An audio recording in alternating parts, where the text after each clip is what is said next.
প্রশ্ন থাকলে লিখিত দেবেন, ওইভাবে বলবেন না। আচ্ছা, উনি তো মুরব্বী, লিখতে হবে না, এসে কানে কানে বলেন তাকে। আসেন এখানে এসে বলেন।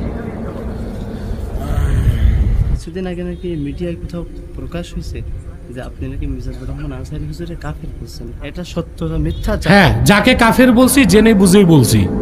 আপনি ওই লেকচারটা নিয়ে দেখে নেবেন। কিয়ামতের ময়দানে 72টি দল বিভক্ত হবে, তার মধ্যে একটি মাত্র দল জান্নাতে যাবে। সেটি কোন দলের অনুসারীরা জান্নাতে যাবে, বাকি 71 দলের চেনার উপায় কি? জি, এটা সহিহ হাদিস। রাসূল করিম সাল্লাল্লাহু আলাইহি সাল্লাম ইরশাদ করেছেন, বনি ইসরাইল 72 ফেরকায় ভাগ হয়েছে, আমার উম্মত 73 ফেরকায় ভাগ হবে। একটা ফেরকা বেহেশতে যাবে, সেটা কোনটা?